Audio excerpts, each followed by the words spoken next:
Hi, Dr. Keister. Really quick before I start, I just wanted to briefly say my Wi-Fi is not working.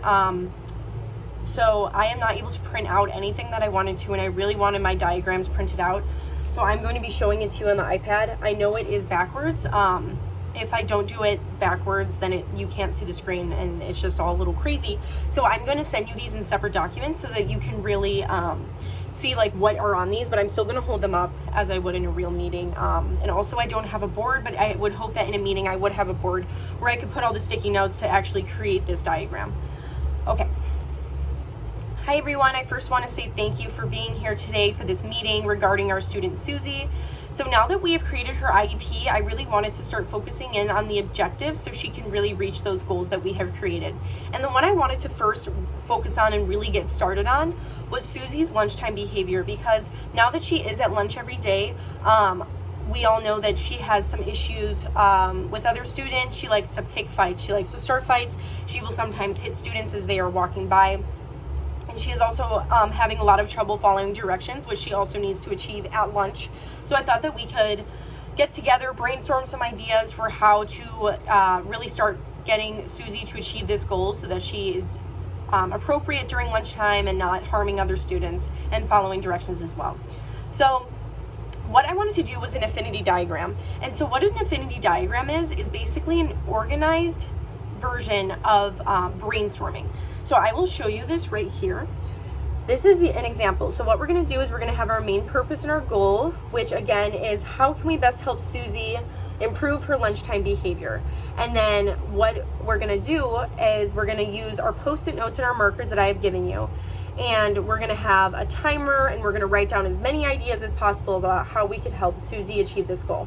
We're then going to organize it like it is organized here.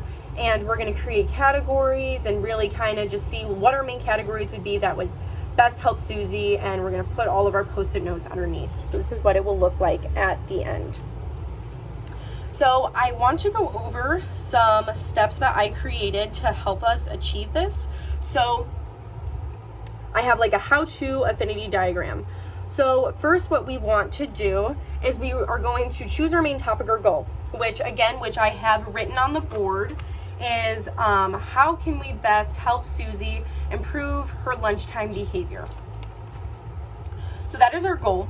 And as I said, you all have post-it notes and markers, and so you're going to need these. This is where you're going to write your ideas down. And so what I'm going to do is in a few minutes, I'm going to start a timer. It's going to be for 2 minutes only. We're going to get as many ideas onto these post-it notes as possible.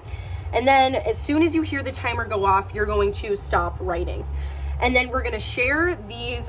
We're each going to go around and share what we have, start kind of thinking of what categories are popping up that are similar. And then we are going to organize it into the actual affinity diagram.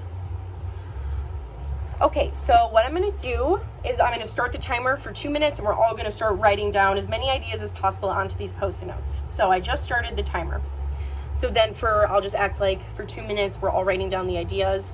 I did write post-it notes, but again, I don't have a board and they will not stick to my walls for some reason. So I'm just going to pretend that I have a board. Okay, everyone, so the timer just went off, so please stop writing. So I would like each of us to go around and talk about some ideas we came up with. So I can start first.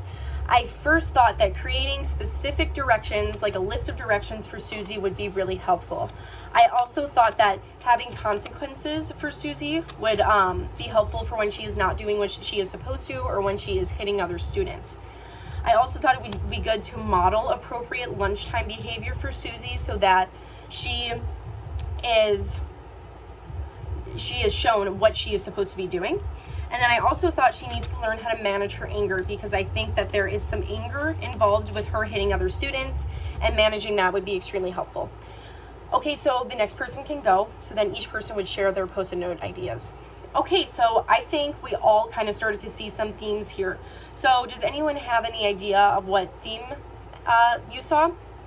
Okay, yes, I agree that reinforcement was one of those. So that is going to be one of our main categories. And what we're going to have underneath that is having consequences, praising good behavior, and positive reinforcement. Okay, so I'm going to put all of these up on the board behind me.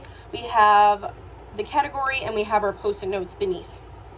Okay, so then another one that I saw was directions was definitely a theme that was throughout this. So I think that would be a perfect category. I'm sure, does everyone agree? Okay.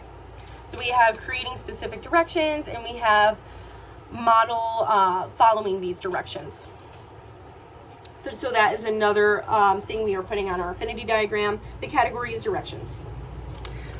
Yes, okay, I also thought another one was behavior. That would be a perfect category. So we have behavior, and underneath that, we're going to have model appropriate lunch behavior. We're going to have task analysis for lunchtime. We're going to have teach mealtime behaviors. And we're also going to have a buddy for lunch to eat lunch with Susie. So those are all going to go up on the board under the category of behavior. Okay, can anyone else think of any other ones? Okay, yes, I agree that anger is one of them. So we have manage anger, different way to channel anger, and pinpoint the anger. So this will be perfect because we have an anger category and those can all go below it. So we now have our affinity diagram up on the board. So let's go over everything. So we have our main purpose and our goal, which is how can we best help Susie improve her lunchtime behavior. We have our 4 categories of anger, behavior, reinforcement, and directions, and we have all the post-it notes relating to each of those underneath. So I think we have a really good idea of the best ways we can help Susie, and those are the 4 categories we came up with. It would be everything relating to Susie's anger, what's behind her anger, how we have to improve Susie's behavior, we have to use reinforcements, and she also needs to follow directions. So those are the perfect 4 categories. So I think we really achieved a lot here today. Does anyone have any other questions? Okay, so what we're going to do is, now that we have these 4 categories, we can kind of plan and figure out who's going to take what, how we're going to really do this. But I think we all did a really good job today, and I think this is really going to help Susie. Thank you for coming.